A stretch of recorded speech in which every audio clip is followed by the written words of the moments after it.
You press play on your workout, you start moving, and within seconds, before you even break a sweat, your body has already launched a chain reaction involving your muscles, your heart, your lungs, your brain, and your blood supply all at once.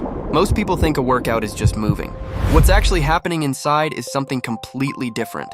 Let's go through it, second by second. The moment your first muscle contracts, it needs energy immediately. That energy comes from a molecule called ATP, adenosine triphosphate, the only fuel your muscle cells can actually use directly for contraction. Your muscles store a very small amount of ATP at any given time, only enough for roughly 1 to 3 seconds of intense effort. So the instant you start moving, your body immediately starts working to replenish that ATP as fast as it's being burned. This is not a flaw in the system. It's actually a brilliantly efficient design. Rather than storing massive amounts of energy in one form, your body stores it in several different forms and converts them to ATP on demand, depending on how hard and how long you're working. The very first backup system your body turns to is called phosphocreatine, a molecule stored directly inside your muscle cells that can donate energy to rebuild ATP almost instantly without needing oxygen. This system is incredibly fast, which is why it's used for explosive, high-intensity efforts. A heavy lift, a sprint, a jump, but it has a very limited supply.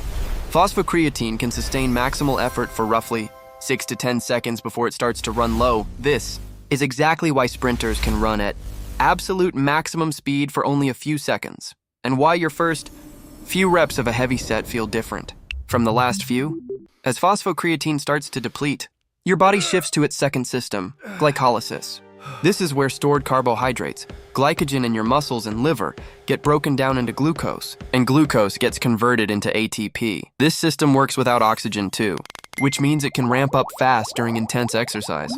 But it produces a byproduct, lactate. Contrary to the old belief, lactate itself doesn't cause the burning sensation you feel. That burning is more closely linked to the buildup of hydrogen ions during intense effort. In fact, lactate is actually being recycled by your body as additional fuel during moderate intensity exercise, which is a much more sophisticated process than it was once given credit for.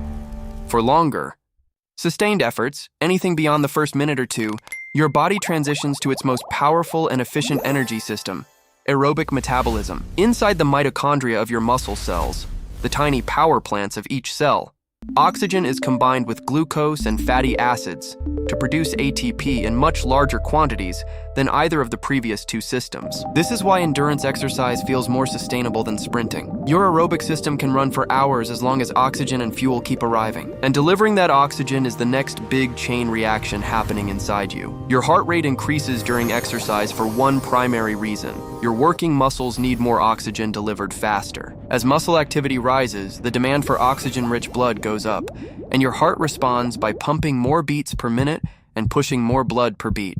Blood vessels supplying the working muscles dilate, widen, to increase blood flow directly where it's needed most. At the same time, blood flow is partially redirected away from less urgent systems like digestion toward the muscles and heart. This is why exercising right after a large meal can feel uncomfortable. Your digestive system and your muscles are competing for blood supply. As your heart pumps harder, your breathing rate increases in parallel. Your lungs are pulling in more oxygen to feed the aerobic system and expelling more carbon dioxide, a waste product of energy production, with each breath. Your breathing rate is actually being driven in part by rising carbon dioxide levels in the blood, not just falling oxygen levels.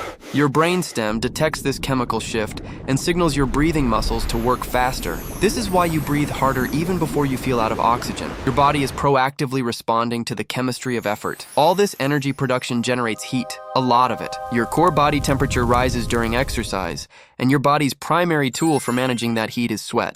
Sweat glands release moisture onto the skin surface, and as that moisture evaporates, it pulls heat away from the body.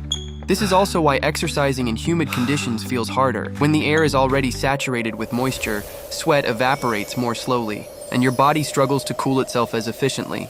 And finally, what's happening to your actual muscle fibers? During resistance training in particular, the mechanical stress of contraction causes microscopic damage to individual muscle fibers. This is not an injury. It is the intended stimulus for adaptation. After the workout, your body sends repair signals to the damaged fibers, rebuilding them slightly thicker and stronger than before. This repair process is what causes delayed onset muscle soreness, commonly felt 24 to 48 hours after training. And it's also the fundamental mechanism by which muscles grow over time with consistent training. So the next time you're mid-workout, gasping for air, muscles burning, sweating through your shirt, here's what's actually happening. Your ATP ran out in the first second. Your phosphocreatine system covered the first 10. Glycolysis kicked in to carry you further. Your aerobic system settled in for the long haul. Your heart pumped harder, your lungs breathed faster, your blood rerouted, your sweat glands activated, and your muscle fibers took on microscopic damage that will make them stronger when they heal. That's not just exercise. That's your entire body working as one coordinated system, all because you decided to move. If you want more videos that explain what your body is actually doing instead of what diet culture tells you, subscribe, and I'll see you in the next one.